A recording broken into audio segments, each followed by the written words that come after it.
discipline. Uh, we at Prasaranga have observed, and our engaged participants would also agree with us that so far our discussions have moved beautifully forward and have evolved into discussion now of a very important topic, a very important aspect. One of the very important aspects we set out at the beginning of the webinar, that is translation as maker of cultures and identities. So, on the first day and in our first session today, our discussions revolved around translation as a concept, what goes into the mere linguistic exercise, which sometimes is confused as the whole ambit of translation, and there are a lot of philosophical issues involved. Nonetheless, that we covered in our first day's discussions, and our discussions afterwards have talked about how translation is a very much a cultural process. So from there, we have now moved into this another important emphasis focus of our webinar, that is translation as makers of cultures and identities. And so it is great to know that we have voices from our Northeast who are going to talk about this precise aspect of translation. So this session we have got two speakers who would be talking about locating this aspect in the geocultural context of the northeast of India. You're not audible.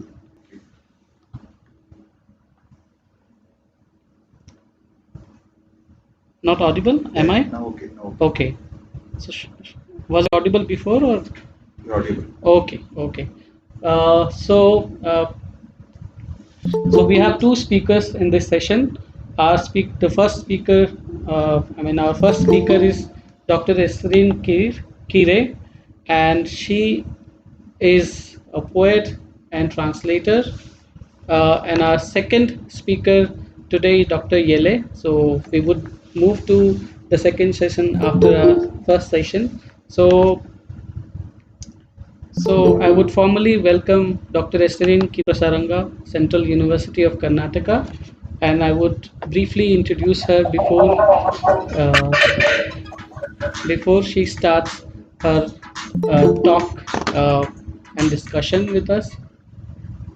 Her talk is going to be recitation of some poetries which she has written, and the discussions she would like to have around those poems. So she would be reciting her poems, and she would also be those some aspects. Hold a second. Just to connect that mic. It is not connected to that.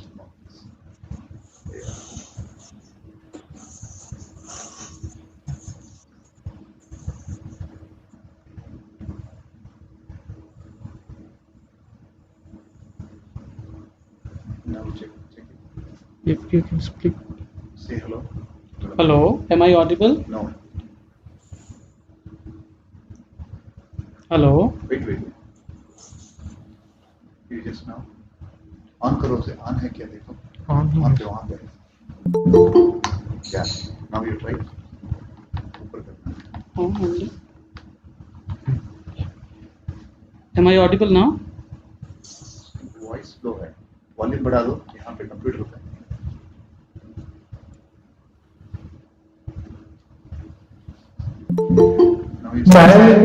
Am I audible now? You're not. Just check it out.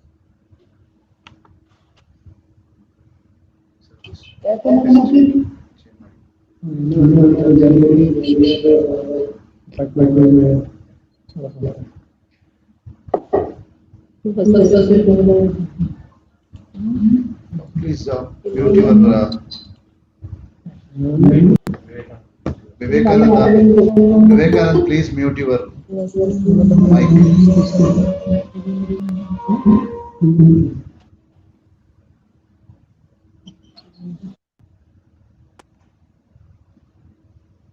Check, sir. Check that phone, please.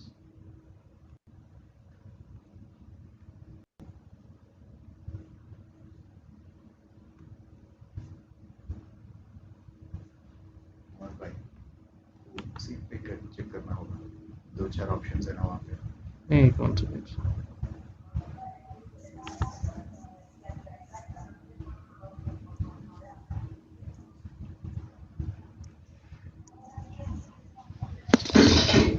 Yeah. Yeah. Am I audible? Kiran sir, meanwhile you announce that. Please bear with us. Now you try. Hello. Am I audible? Yeah. Okay. Now okay. Go on. Uh, yes. So we would now welcome our first speaker of the session, Dr. Easterine Jelle, and I would like to formally introduce our first speaker. Uh, Easterine Jelle was born in Kohima, Northeast India. She studied at the Hill University and received a doctoral degree in English literature from the University of Pune. Esterine's works include poetry, novels, short stories, and children's books. In 2003, she wrote the first Naga novel in English, entitled A Naga Village Remembered, which has since been reissued by Speaking Tiger in the year 2018 as Sky is My Father.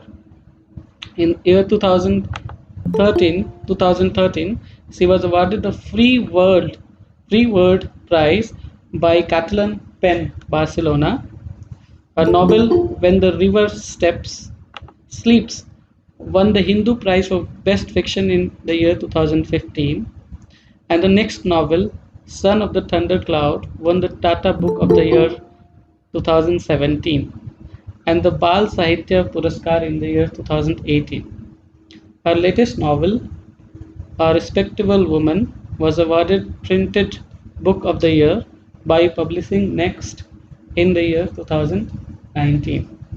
And Dr. Easterine Jelle would be sharing some of her poems with us, and she would also be discussing her ideas about those poems, and then we would probably have some discussions around those poems and her interpretations, her views about them.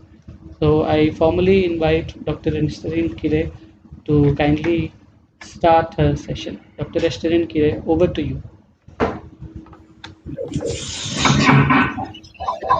Hello. Hello, am I audible? Yeah. Hello, Hello, can can you you hear hear me? me? Yes, we can hear Am you. Kindly, kindly proceed. Yeah. Greetings to Greetings to you, you, Central Central University of University of Karnataka. Karnataka. It's very It's very nice to nice be to be here. here. It's a It's a little little weird weird because because it's a a digital digital audience, audience, but I'll but try I'll my try my best. best. Um, Um, since since your your webinar is webinar is on on translation, translation, I thought I I thought would I would start start with with a a poem poem called called Through Through Angami Angami Metaphors. Metaphors. My My tribe tribe is is Angami. Angami. I'm an I'm an Angami, Angami, and and I've I've translated translated some some poems poems from my from my native native language, language, that's that's Kenge, Hindi, into into English. English. And what And I what I found found out out was was that the that the metaphors metaphors used used by by the the Angami Angami poets are poets are so very so very different from different the from the metaphors metaphors used used by by Western Western poets. poets. So So I've I've written written this this poem poem in in English, but English, but using the using the metaphors from metaphors my from my own own culture. culture. Through Through Angami Angami metaphors, metaphors, you are you are beautiful, beautiful, my my lord, Lord, more more beautiful beautiful than than water water cupped cupped in a in a senno senno leaf. leaf. You are You are fair, my fair, my lord, Lord, fairer than fairer a than a ripe ripe red red chili, chili, and you are and the you are the moon and the moon and the stars for stars for me, me. my My rain rain shield shield when it when it rains, rains, unbroken unbroken plantain plantain leaf, leaf, unfading unfading rainbow, rainbow, tiger tiger killer, killer, excellent excellent one who one who brings brings much much cattle for cattle my for my bride bride price. price. And I And am I the am the hair hair carrying carrying one one, who who dreams of dreams the of the short-tailed short-tailed queen. queen. I am I the am the night night cloud cloud who who embraces the embraces the bright bright full full moon. moon.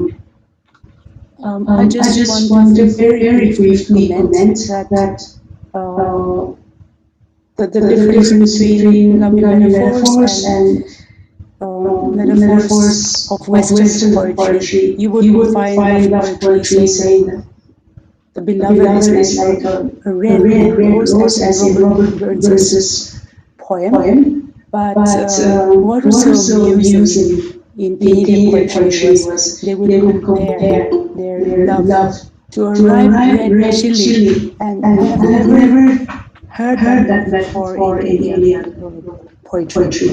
Then it talks about beauty in nature, unbroken leaves, that's a high point of beauty, unfading rainbows, and again something amusing which would really upset Manika Gandhi is the fact that the beloved is called a tiger killer. But we have to remember these poems were, or these metaphors were used like 100 years ago, 150 years ago, when tigers were a real threat to man. So a man who could kill a tiger, he would be a hero of the village. So that's the first poem. And then the second poem is a direct translation of a courting song. It's called Chakra, and it's very short. I translated this from Canadian. A courting song is very light-hearted, and it is written to be sung. And so I call it a poem song. And all the poems of the Tehillim are poem songs because they follow a very strict meter of 9 syllables, and they're always designed to be sung or chanted. Okay, in the English translation, I haven't stuck to the 9 syllable meter. Here it is. And I must remind you that the speaker is male. Chakra. On the night I went forth to court you. The day had been kind to me. And in the evening when I set out, bright moonlight lit my way. Even the path to your house seemed smoother to walk on than on other days. I desire both to court you and to know the way to your house. But I felt unworthy, and in the first year, I did not attempt to court you. Much time has passed, and now, beloved, I come to you tonight. It's a very short poem, but I think it begins with meaning, and this is a courtship poem, as I said. And what strikes me is that it's so different from courtship today that happens in an instant. It happens through social media and mobile phones, texting, and then it's quickly over. But in patterns, not so much speech patterns. So these are thought patterns of another poet coming across in verse or something like that. Then here's a different kind of story. Was we've said every story has a right to be told, and this is a poem that I wrote for a friend of mine. He is Senegalese, but he fought for the rights, the human rights of the Tamils of Sri Lanka, and he was persecuted. It's called The Shadow of the Story. That evening, your voice was low. You spoke slowly on the darkened stage and opened the door to the past that ushered in present in a surge of unfiltered hate. Photographs and engraved films, faces, names and more faces. Gone, dead, tortured, gone. Your family, friends, neighbors, the town you called home. Bombed, all bombed to the ground. Nothing left of houses, schools, and shops. Only the gaudily colored billboards. Right, you said. Right about genocide, you have seen it too. But my tongue cleaves. Is there a problem, Priyanka? Is there a problem? Just mute your Priyanka. Okay, can you continue? Yes, ma'am. Kindly. Right, you said, right about a genocide, you've seen it too. But my tongue cleaves to the roof of my mouth. There are no words for what you've shown me. Tears make poor ink. We cannot show the thoughts they write. Words turn to dust when human hearts have turned to stone to do what they have done. The shadow of the tiger haunts our minds. Horror that goes beyond tears.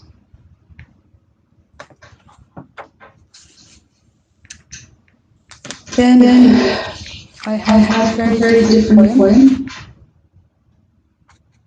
because there were some people might think that there was a political agenda in the last poem we read, but that's not true. And I want to show you what we do at concerts, poetry concerts. We have done some jazz poetry concerts, and here's a sample. It's a poem called Concert Courant. Okay. Newspaper.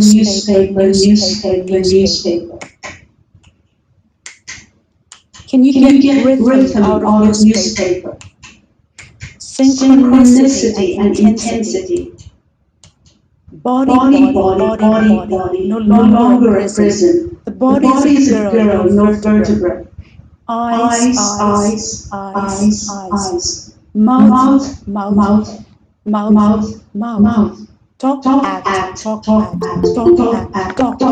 Never talk to Kafka. Kafka, trust me, never drop you. Angles now, cheekbones, hard brow. There's a bone behind your eyelid. Her foot is in your stomach. And I'm still listening for the bass. La la la la la la. La la la la la la la. Boom boom boom boom boom. Drum drum drum drum. Boom boom boom boom boom. Touch, cling, trust gravity. Trust gravity. Ankles, knees, it's called life. It's called life. Deep breaths now. You sure you won't break and swinging it around like that in a flash? Flashbacks of what your mother would say. The girl you left behind, draped over a chair, has turned purple. Rudy Miranda. We all love watching Rudy night or day. We all thought we were in love with them.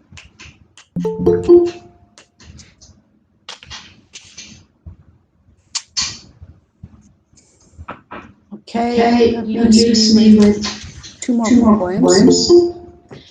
And then for poem number 7, what we can do is we can have audience participation. All of you can after a while, put on your microphones so you can participate in this poem. It's called The Body is a Map. And what we do in this poem is every time you use the phrase time, you echo it and repeat together each time. So I'll do it once. And then you put on your microphones. This will be fun. The body is a map. It remembers every abuse and every caress. Each time it was love. Each time. So there's a pause where you can fill it in with each time. Each time it was hurt. Each time.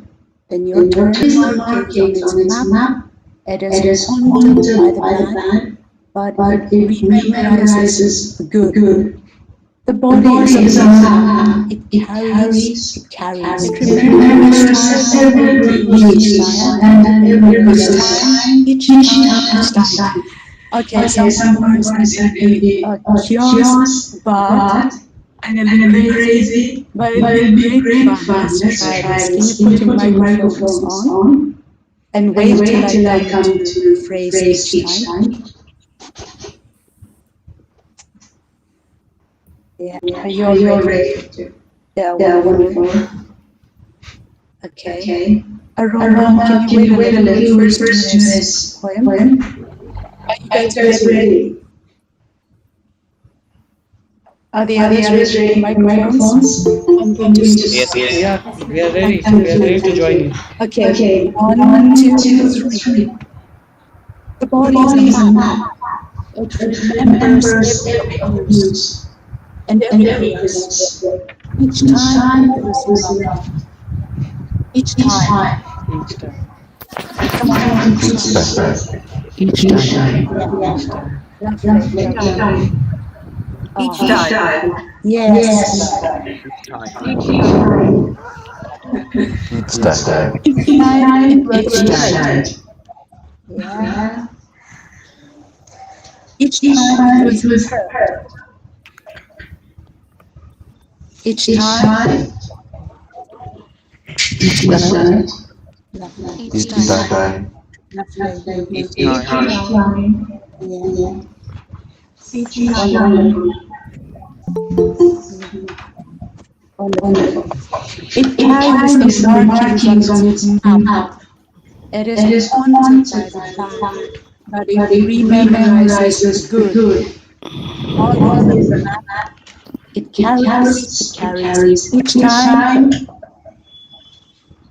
Each each time. time, each each time. time, Each each time. time, Yes. Each each time. time. Each Each time. time. Yes. Yes. Give Give yourselves a yourselves a clap. clap. That was That so was so nice. nice. That was That really was really nice. nice. Thank you. You Thank you. You can can put off put off your your microphones for the microphones for the last last poem. poem. And And Dr. Easterine Jelle. Dr. and Easterine I'll and I'll try try to to from play play you you from a a Netherlands. poem She's poem song. based song. in Norway now. My My musicians She's are musicians based in from from Norway, Bangalore, from Bangalore, Netherlands. from Karnataka, Karnataka, and and we've we've done done this this together. together. So So we we did it did at it at a a festival in festival in Bangalore. Bangalore. So So try to try to listen. But listen. if But you if you can't can't hear it hear it clearly, let clearly, me let me know. know. Here it Here it is. It's is. It's called called Love Love Song. Song.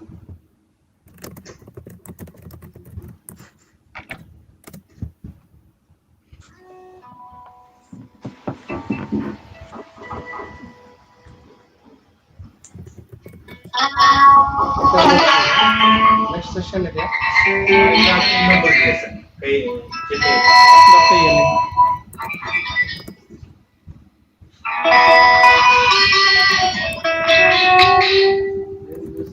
Sir ಇದು poetry recitation ಒಳಗೆ performance ಒಳಗೆ ಹೆಂಗಾಗ್ತದೆ music ಒಳಗೆ ಹೆಂಗಾಗ್ತದೆ poetry translation in different different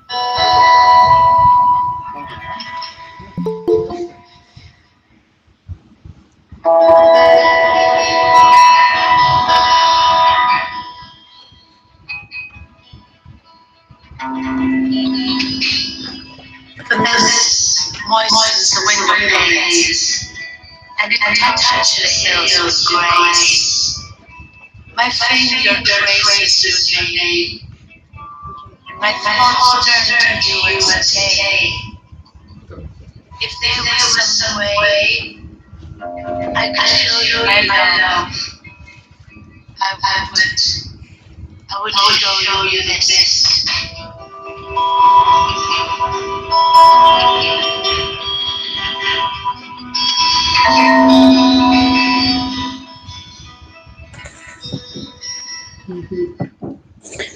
Okay, that's just a sample of what we do what we at the do at the concerts, concerts, and I and I hope hope that that you can you can hear it hear it live live someday. someday. I I think think that'll be that'll be all from all my from my side. side. So, So can you can you take take over over again, again, Central Central University University Calcutta, Calcutta, please? please? Uh, Dr. Easterine, can you hear me? just yeah now we start. Yeah. Uh, can you hear me? Yes. Okay. Okay. Dr. Easterine, thank you so much. We thank you from the bottom of our heart.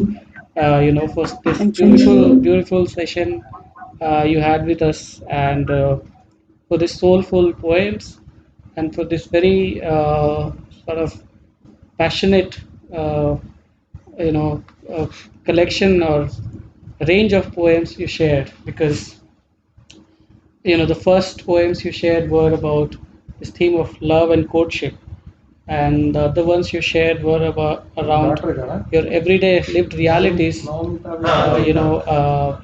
narrated through some beautiful metaphors. And you also sang, you also gave us chance to sing, or join you in the recitation of one of the poems, which was a great experience. And in fact, while you were reciting your poems, I was reminded of such poems from Latin America as well, because I come from that field of study. So I can tell you that in Latin America as well, there is this beautiful, beautiful experiments which the poets have done to express such sublime and such sublime feelings, and also to express everyday realities. For example, in the Hispanic world, I would say, because we may have heard of the name Pablo Neruda, and he was in Spain when the Civil War broke out, and he used his poetries to basically challenge the authoritarian ideologies. And he wrote this beautiful poem where he says in Spanish, "Venid a ver la sangre por la calle," or "Come and see the blood on the street." So that was, that your one of the poems reminded me of that poem where you're talking about that, how people and things are being bombed, and the poet is calling upon the people to see that. So thank you so much once again for making us part of this beautiful journey. You took us through your recitation, and I think there are some questions. If you agree, we would like to share those questions with you, and if you uh, if you'd like to answer those, if you'd like to share your views on those questions. Dr. Esterine, are you there? Can you hear me? Yeah, thank Thank you. you. Thank you. Thank you. I can I can answer answer questions, questions, Yeah. but we but we shouldn't shouldn't eat eat into the into the time for time for Yele. Yele. So So please please stop Yes, us sure. when the the time time for the for next the next speaker speaker starts. starts. Yes, sure. So kindly see if you could answer one of the questions. Which is participating in this lecture. Mm-hmm. He may pick up some of the questions. Okay, and if you're still around after we have our second session, you may also then like to take up the remaining questions if you like.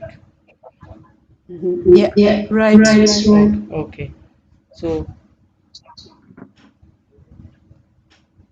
Next one. then we would like to proceed for our next speaker, and we Okay. thank you once again, Dr. Esterin, and we would request you to see if you could stay with us for some time. Yeah, yeah, thank thank you. I'll you. do I'll do that. that. I'll I'll mute my mute my Yeah, microphone. microphone. Thank yeah. Thank you. Thank you you. so much. Thank you so much. So now we move uh, to the second speaker of this session, Dr. Yele, and Dr. Yele, I Central University of Karnataka uh, uh, welcome you, and thank you for accepting our invitation to be our speaker of this session. And we are very delighted to have you.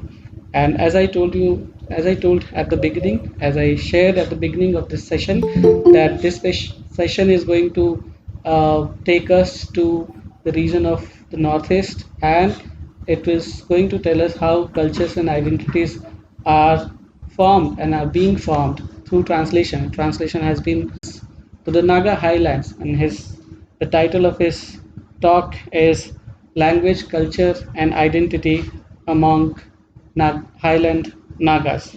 So there he would be talking about how from pre-colonial days to date, translation has been a major force in the making of cultures and identities in the area of Highland Nagas. And there is also going to talk about how Christianity, colonialism intersected, and how the process of translation was very much a vital process. Uh, you know, So, with these words, I once again welcome you, Dr. Yele, and I request you to kindly start your talk, your session. Thank you. Tell him to mute. Yeah. Okay. Yeah. Yeah, it's unmutable. Thank you. Thank you, Knaatkes Central University, for having me. First of all, I hope I'm both audible and visible. Can that be confirmed? Yes, you're audible. Am I visible as well? Yeah, you're visible as well. Okay, thank you. So thank you, Knaatkes Central University, for inviting me. And I would like to start also by thanking Easterine Jelle for presentation of poems. She's a writer and intellectual I admire greatly, and it's quite the honor to be sharing the virtual platform with her. What I've been doing today is to share a couple of thoughts regarding thinking translation, and I hope they will not be altogether too disjointed, but I nevertheless will try and put something across from an ontological perspective. So we often think of translation almost for meaning from one language and one culture to another. But obviously there is much more to translation than what meets the eye. So my discipline, which is the discipline of anthropology, can in a way be characterized as a discipline engaged in a global project of translating culture, ontologies, and epistemologies from one context to another. So the task of anthropology is the task of translating cultures. Now the distinctive anthropological contribution to the act of translation has the emphasis on the social nature of translation and on the many layered natures of meaning. Now within anthropology, there are different kind of schools of thought regarding translation. One of them is the writing culture thought, which is the kind of reflective postmodern school that argues for the questions the authenticity and authority of ethnographic anthropological accounts, precisely because of the problem of translation, meaning to what extent are it really possible to translate a culture from one context into another. At the same time, there is also an argument to be made that questions the notion of literal translation, and that also focuses on the expressive and performative aspects of translation. This argues that translation is not just verbal, but should also concern the non-verbal.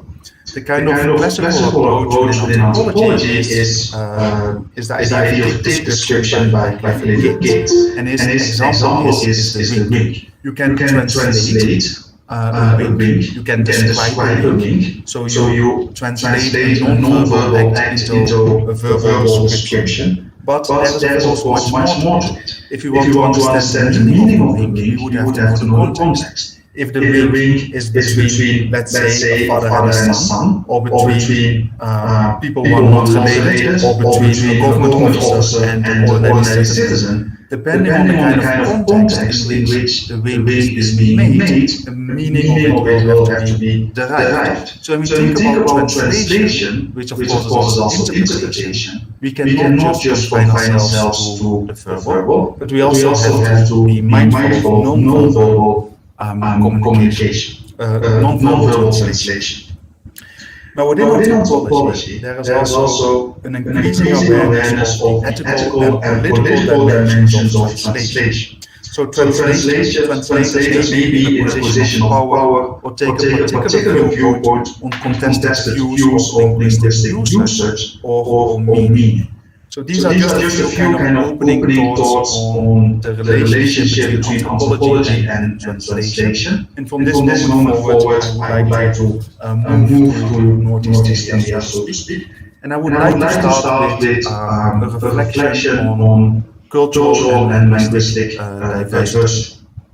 It is Arguably, Northeast Asia within South Asia is the region that has the richest and most diverse cultural and linguistic diversity. It also has the largest number of multilingual speakers in India.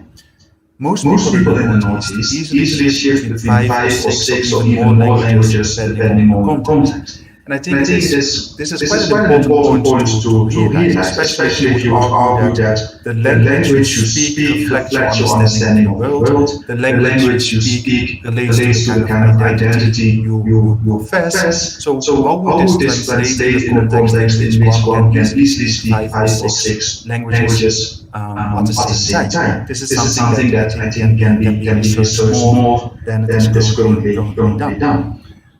So Northeast Asia has tremendous cultural and linguistic diversity. At the same time, it is argued that this diversity is currently under threat, and that if no attention is paid to this danger by linguists and anthropologists of the region, the diversity that we are quite proud to have in the Northeast will not be there in the foreseeable future. So while I'm talking here about both cultural and linguistic diversity, I consider these to be interdependent, as well as mutually complementary. Therefore, what stands for cultural diversity stands for linguistic diversity as well. Now, there seems to be a general lack of awareness about the importance of cultural and linguistic diversity. Even otherwise very highly educated persons are not necessarily always sure why sustaining linguistic and cultural diversity is so important. So let me share a few thoughts on why this should be considered as important. So first and foremost, diversity makes it possible for cultures and languages to borrow from one another, to rejuvenate themselves, and to become vibrant. If there are no other cultures and languages to borrow from, stagnation is inevitable, and prolonged stagnation can lead to erosion and finally even to the death or demise of a culture or language. Here the metaphor of whether it is possible for anyone to step in the same river twice comes in. Right? And the answer to this question is that it is impossible to step into the same river twice. Precisely because the river is always changing and it has to change. Changing here in terms of the flow of water. Right? If the river stops changing, if it stops flowing, it becomes a lake or a pond and it ceases to be a river. The same can be applied to culture and language. If a culture and language stop evolving, if they stop adapting and changing, they are at the risk of ceasing to be vibrant and of stagnating, potentially even deceasing. Number two, second reason why cultural and linguistic diversity is very important is that new cultures and languages can be born out of a diversity of cultures and languages through a prolonged interaction between them in a given environment. So monocultures or monolingual communities, a context in which only one culture or one language predominates, may go big. It may even grow and spread over a large geographical area, but they do not really give birth to new cultures and languages if they fail to diversify themselves. Here you can draw a comparison to monocropping or plantations. Plantations may seem very effective. They may seem very productive from a kind of capitalist efficiency point of view. But they are also very vulnerable. If a disease sets into a plantation, the entire crop will be destroyed in ways that would have been avoidable if diversity would have been accounted for. So diversity is also kind of a layer of protection. And one would argue, right, that if in a particular plantation you have a diverse number of plants, the plantation will be much stronger, will be much more protected. And I think you can extend this argument to the field of nationalism as well. The argument then becoming that nationalism that is based on diversity has much more power to rejuvenate, to grow, and to diversify compared to a nationalism that is based on a monoculture or monolingual community. Okay. Another final point I want to raise here in kind of in defense of diversity is that language relates to epistemology. Epistemology here would refer to the way we understand the world. And there is a school of thought and anthropology that would hold that we can only think what we are able to conceptualize in terms of words. So that our language prefigures the way we conceive of the world around us. And from this would follow that if people speak different languages, their conception of the world may not necessarily be the same. Now, in this kind of contemporary historical moment of the triumph of neoliberal capitalism, of climate crisis, or the pandemic, there is certainly a need to rethink or to reassess or reevaluate how different communities perceive of the world different. And here, indigenous and tribal communities may have something to offer, not just to themselves, but to the world at large. But their knowledge is crucially vested in their language. So language preservation, in this argument, always also becomes the preservation of knowledge. So this in terms of a few thoughts on cultural and linguistic diversity. Let me now turn to translation, in particular in the context of Northeast India. And I would like to make two-fold arguments here. The first one is a discussion on translation into the region, meaning here how certain concepts, ideologies, and in my example, religion, becomes translated into the region. The second one is translation out of the region. Translation out of the region, I will conceptualize here in terms of ethnographic studies. So ethnographic studies are people who not necessarily belong to the community they study, and they translate the culture of that community to an audience outside of the region. So we have translation into Northeast India, and we have translation out of Northeast India. In terms of translation into Northeast India, I would like to give you two examples. The first one is the concept of tribe. Today, the tribe is everywhere. Today, the tribe is located at the heart of the social, economic, and political world. It amounts to identity, it amounts to politics, it amounts to governance, and to a large extent reflects the way most people in the Northeast conceive of their surroundings, which is through the glasses of the tribe.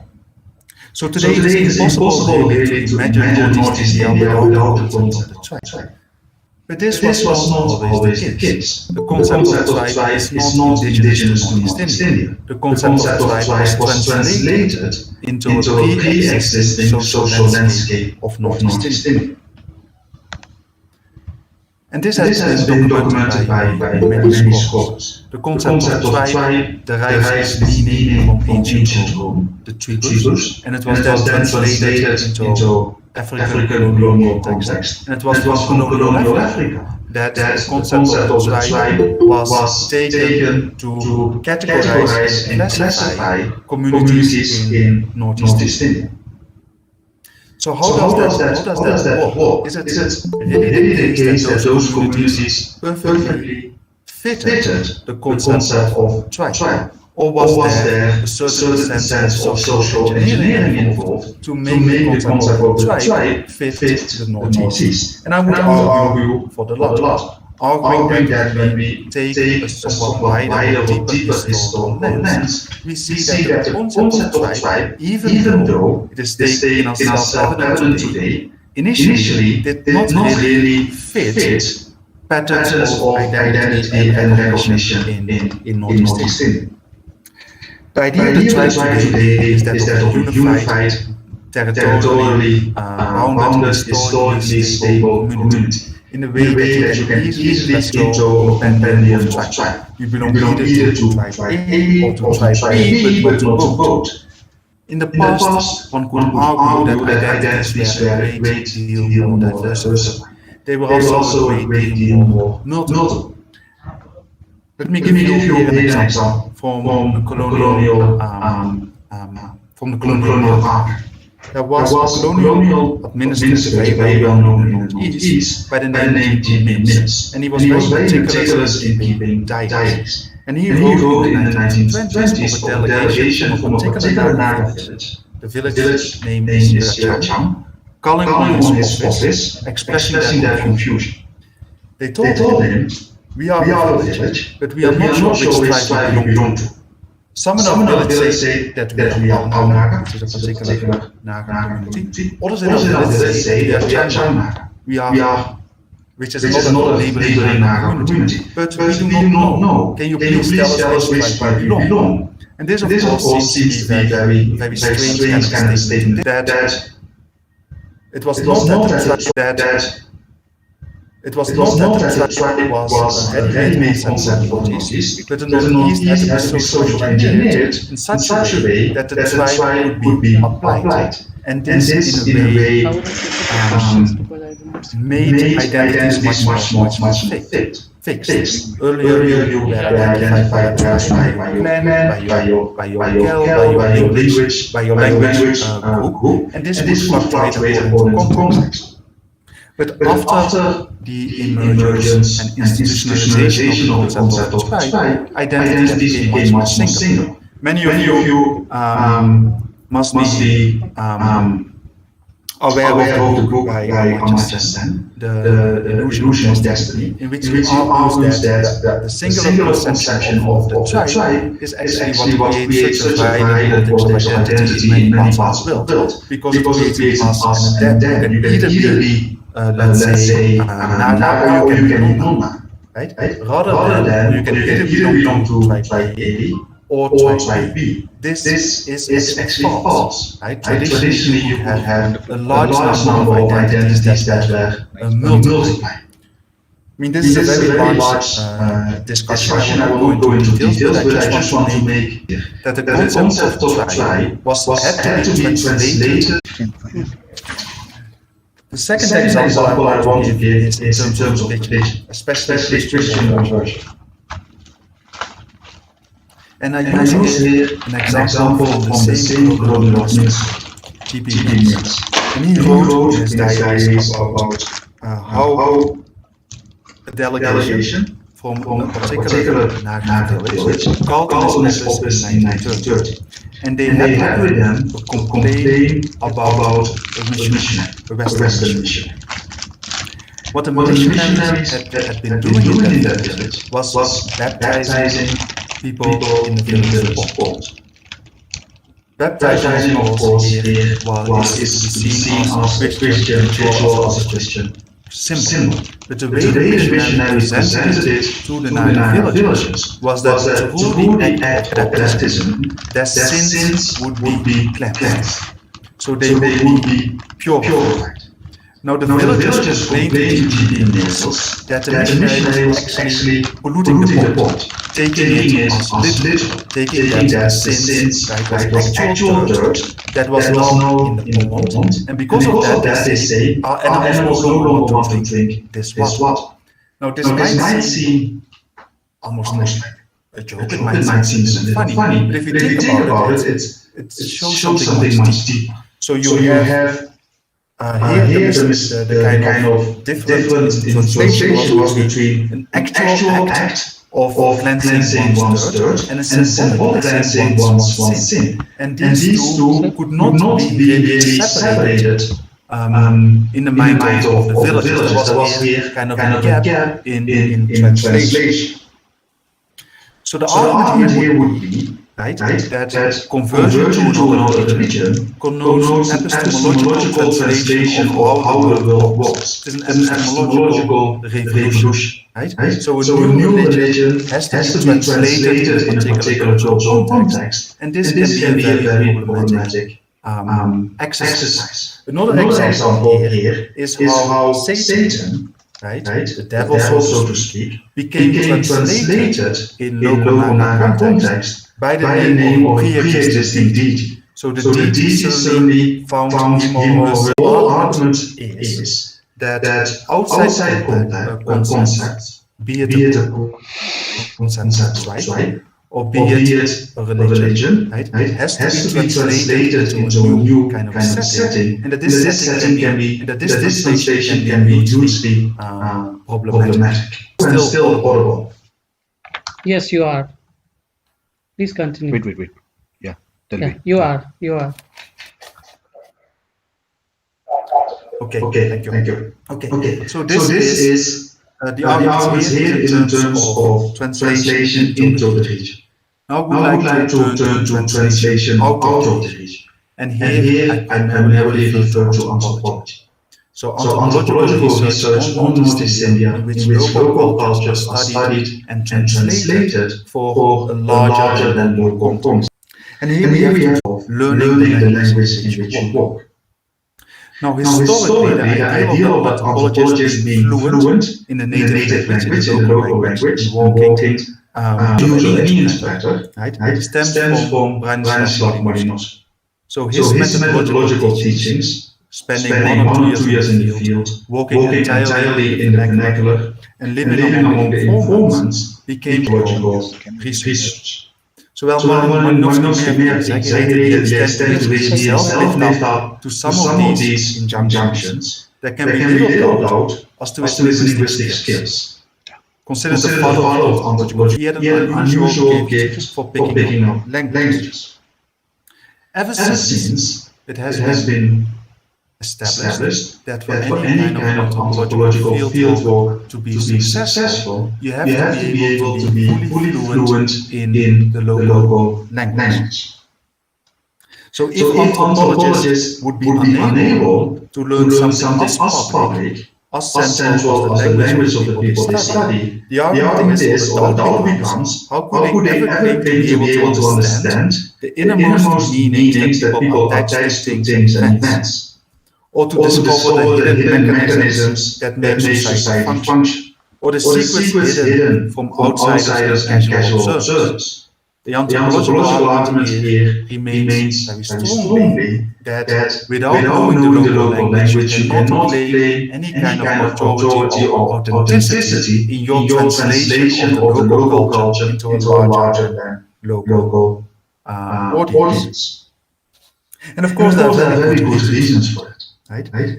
If you speak the language of the community you study, right, and if you are able to go beyond having a kind of formal interviews and you live among that community for a long period of time, you speak the language, you hear things you're perhaps not supposed to hear, meaning that the village life or community life becomes an open transcript you are able to understand in all its diversity. If you learn to speak the language, right, you also have greater access to data, and also people themselves will appreciate or will be easier to build kind of understanding or rapport, as it's called in anthropology, between you and the people you study if you do speak the language. So from a theoretical perspective, there's no doubt. The better you speak the language, the richer your ethnographic data collection will become, and the more likely you will be able to understand the community you study and all its diversity and richness. But to what extent are anthropologists really successful in this? To what extent are the majority of anthropologists really able to acquire fluency in the language of the community they study? And I'm quoting here from an anthropologist by the name Elizabeth Tonkin. And I quote, "Anthropologists are normally expected to learn the language, and while most try to do so, many of us feel we fail. Since this means failure to measure us to a publicly required occupational definition, anthropologists have often taken refuge in science. What she is criticizing here is that many anthropologists do not just not speak the language, but they also don't admit that they don't. And here I'm quoting another anthropologist by the name Agar, who has also looked into this matter. And I quote, "One of the most interesting results on my trip through the literature on anthropologists being able to speak the language was the scarcity I found on topic of translation. Many authors emphasize the importance of language competence in ethnography, and they also note the new problems that are introduced when one must rely on an interpreter. And I will return to the idea of an interpreter shortly. Yet, the literature is eerily quiet on the subject. I get the image of nervous ethnographers who are far from fluent, trying not to bring the subject up. So here what we encounter is a predicament. The predicament is that anthropologists are supposed to be fluent in the language of the community they study. At the same time, it is now recognized or argued in the literature that most anthropologists fail to do so. And added to this is the observation that there is yearly silence of quote-unquote fill. So how can we go around this? Some anthropologists admit this, right? They admit that they have not been able to acquire fluency. But many don't. Many do not really discuss this. One exception is the well-known anthropologist Frederick Bart. And in his first chapter of his otherwise excellent book Balinese Worlds, he writes, quote, "My command of the Indonesian language was never good. As for Balinese, I developed only a limited comprehension and a certain passive vocabulary, but no speaking facility. During all my work, I was thus dependent on assistants and interpreters." Even Fortas, the famous Cambridge anthropologist, wrote, and I quote him again, he was walking among the Talansi in Western Africa, and he wrote, "By the end of the first tour, we became proficient enough to dispense with an interpreter. Nevertheless, I know only too well that we reached but a moderate standard in our vocabulary. And in our appreciation of the finer shades of thought and feeling that can be expressed in the language." Both Fortas and Frederick Bart are very well-known anthropologists, and their work is read and taught even today. Yet both of them did admit that they were not necessarily fluent in the language of the community they studied. And here,